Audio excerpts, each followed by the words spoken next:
So in case you decided to avoid all news over the long Easter weekend, which I commend you if you were able to do that, but either way, one of the biggest stories that blew up, all through Monday, yesterday, was the fact that on Friday afternoon, Donald Trump posted a video on Truth Social, and in the video, it featured an image of President Biden hogtied in the back of a pickup truck. And according to former Special Prosecutor Robert Mueller, Prosecutor Andrew Weismann, that image posted by that man could in fact be viewed as a violation of his bail conditions in multiple different criminal trials. And as we all know, you violate your bond while you're awaiting trial, you go to lockup. So Andrew Weismann is actually suggesting, and I'll read his quote in just a minute, that if the courts were to determine that this post about President Biden, this image that Trump shared, were in fact a threat against the president, then Trump should have his bond revoked. Here's what Weismann had to say. A standard condition of being out on bail applies in New York and in the D.C. federal case and in the Georgia state case, that you not commit a crime while you are out on bail. You know this very well. In fact, I remember the D.C. case being on air when the magistrate judge warned him that the most important condition for him was that he not commit a crime.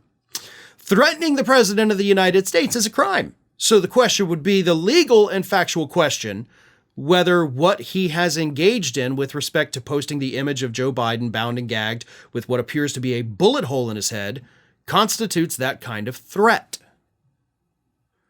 That is what Weismann had to say on MSNBC this past weekend. So he was then asked by the host, well, what about his violations of the gag order going after the judge's daughter? And then Weismann correctly pointed out, well, technically she's not included in the gag order, neither is the judge himself. So no, Trump did not violate that. But then he went back to the image and he said this. He said, the one thing that is clear is that the judge has every right to bring Donald Trump in to hold a hearing on what his intent was through his actions, and obviously to tighten up dramatically that gag orders so that there is no threat, not just to the judge and his family members, but remember, this has a spillover effect of a jury. So, what Weismann is saying is that Donald Trump needs to be brought before Judge Juan Merchan. And I want to make it clear, Weismann is not actually saying Donald Trump definitely threatened the president and definitely violated the conditions of his bail.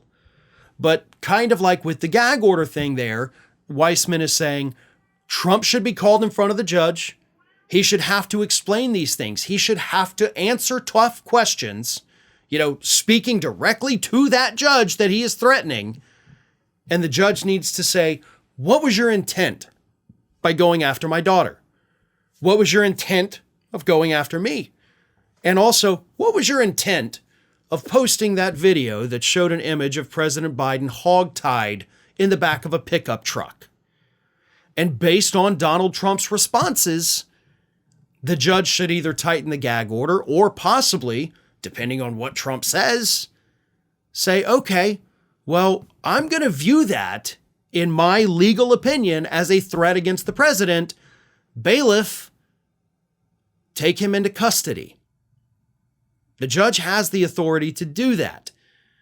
But I will say, simply posting that image without any context because it was part of a video produced by someone else, it's very difficult to link that particular thing to an actual threat from Donald Trump, so I don't think that would actually work. But when it comes to his intent with going after the judge's daughter, that's where things get a little murkier for Donald Trump. So the judge should haul him in, and that's all Andrew Weismann is saying, and that's all most of us want. Go before the judge, explain your actions, and let's go from there.